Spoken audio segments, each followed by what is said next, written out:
घरों में देखो बल्ब होते हैं, पंखे होते हैं, ट्यूबलाइट होते हैं, ये सारी चीज़ें हमें आँखों से दिखती हैं। इसे हम छू सकते हैं, टच कर सकते हैं, एक जगह से दूसरी जगह मूव कर सकते हैं, ये फिजिकल फॉर्म में होती हैं। लेकिन ये जो बल्ब होती हैं कैसे जलती हैं? करंट से, इलेक्ट्रिसिटी से, धारा से। जो इलेक्ट्रिसिटी है वो एक एनर्जी है, वो कभी भी हमें नहीं दिखती है, वो अनसीन होती है। अब हमारे शरीर में देखो जो हमारे हाथ, पैर, आँख, नाक, कान होते हैं ना, इसे हम टच कर सकते हैं, छू सकते हैं। यह हमें बाहरी तौर पे दिखती हैं, बॉडी के पार्ट में रूप में दिखती हैं, ये फिजिकल फॉर्म में होती हैं, टेंजिबल होती हैं। और जो चीज़ें नहीं दिखती हैं वो आत्मा होती है। आत्मा को सिर्फ़ और सिर्फ हम फील कर सकते हैं, एक्सपीरियंस कर सकते हैं, जैसे हमारा मन है। अब इलेक्ट्रिसिटी को देखो, जब कभी आपको शॉक लगता है, झटका लगता है, तब आपको लगता है कि यहाँ पे बिजली है, करंट जा रही है। और जब बिजली चली जाती है तो बल्ब भी बुझ जाता है। जो चीज़ें आप हाथ से टच करते हो उसे आप फिजिकल एनर्जी कहते हो, और जो चीज़ें अनसीन होती है जिसे सिर्फ़ और सिर्फ आप फील करते हो, एक्सपीरियंस करते हो, वो मेटाफिजिकल एनर्जी में आती है। अब देखो जीवन के लिए दोनों चीज़ें बहुत ज़रूरी हैं।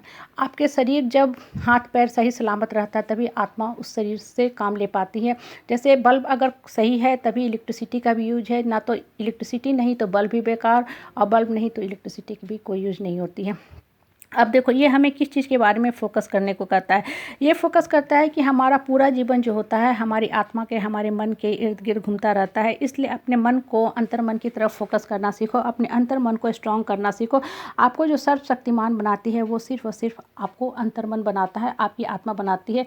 हमारा जो फ़ोकस होता है मोर और लेस मैक्सिमम टाइम पीरियड हम आउटसाइड बाहर की तरफ रहते हैं, इसलिए हमेशा सेल्फ डाउन लो फील करते हैं, हमेशा दुखी रहते हैं।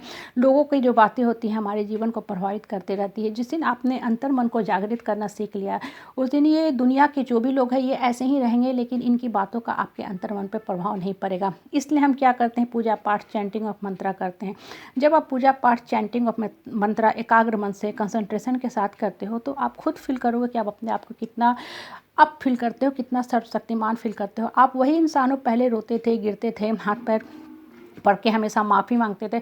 अब अपने अंतर मन को, अपनी आत्मा को इतना स्ट्रॉन्ग कर दिया कि अब आप सोचते हो कि मैं अपने आत्मा को क्यों कुचल के रखूँ? मैं एक सर्वशक्तिमान इंसान हूँ, मेरे अंदर वही शक्ति है जो शक्ति श्री कृष्ण के पास थी, शंकराचार्य के पास थी, भगवान बुद्ध के पास थी, स्वामी विवेकानंद के पास थी। क्यों इन लोगों के पास ऐसी शक्ति थी? क्योंकि इन लोगों ने अपने मन को शुद्ध किया, अपने अंतर मन को ऊपर मन से जोड़ना शुरू किया। जब आपका अंतर मन जितना ज़्यादा स्ट्रॉन्ग होता रहेगा ना, परिस्थिति और परेशानी आपको कभी नहीं परेशान करेगी। आप देखो पहले कुछ लोगों की बातें या कुछ लोग आपको महीनों बरसों तक परेशान करते थे, लेकिन जब आपका फोकस अंदर की तरफ होने लगा, वहाँ से शक्ति प्रकट होने लगी।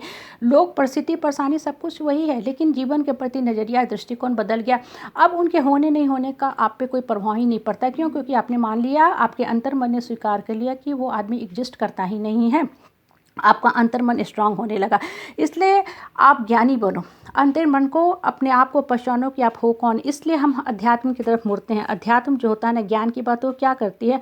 आपको अपने आप से इंट्रोड्यूस करती है। छोटे छोटे बच्चों को बोलते हैं ना कि गिव योर इंट्रोडक्शन, तो इंट्रोडक्शन में क्या बोलता है? अपने मम्मी का नाम, पापा का नाम, सो कॉल फैमिली मेम्बर का नाम गिनाता है।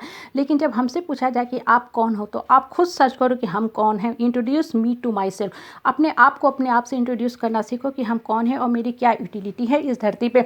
जो आत्माएं ज्ञानी हो जाती हैं ना, उनको देखोगे कि छोटी छोटी बातों से, क्रॉस टॉक से, लूज टॉक से वो निकल जाते हैं और बाहरी बातों का उन पर कोई प्रभाव नहीं पड़ता। आप किसी भी ज्ञानी आत्मा को देखो, वो कहते हैं कि पूरा परिवार, पूरा विश्व मेरा परिवार है। क्यों इस तरह की बातें करते हैं?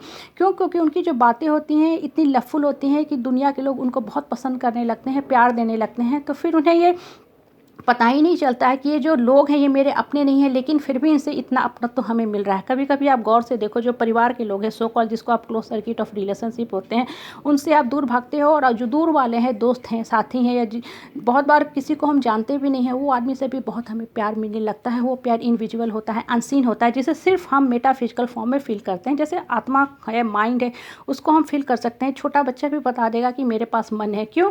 क्योंकि जब भी वो कुछ बोलता है, भूलता है, तो अपने सर को ठोकता है, पिटता है। आप देखो बर्फ़ के जो बड़े बड़े शिलाखंड होते हैं, समुद्र में तैरते हैं ना, उसका मैक्सिमम पार्ट पानी के अंदर डूबा रहता है, सिर्फ टिपिंग पॉइंट दिखता है। ठीक है, हमारे साथ भी बिल्कुल वही होता है। हमारी आत्मा में बहुत सर्वशक्तिमान आत्मा होती है, बहुत शक्ति होती है, लेकिन हम उस शक्ति को कभी इस्तेमाल नहीं करते हैं। हम जिस शक्ति को इस्तेमाल करते हैं रोजाना के ऑर्डिनरी मंडेन काम, रूटीन काम में इस्तेमाल करते हैं, और हम सोचते हैं कि हमने बहुत काम कर लिया, जबकि वो बहुत ही छोटा परसेंटेज है।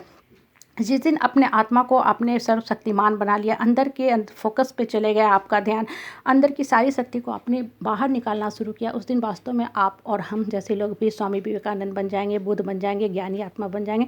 इसलिए फोकस अंदर की तरफ रखा करो।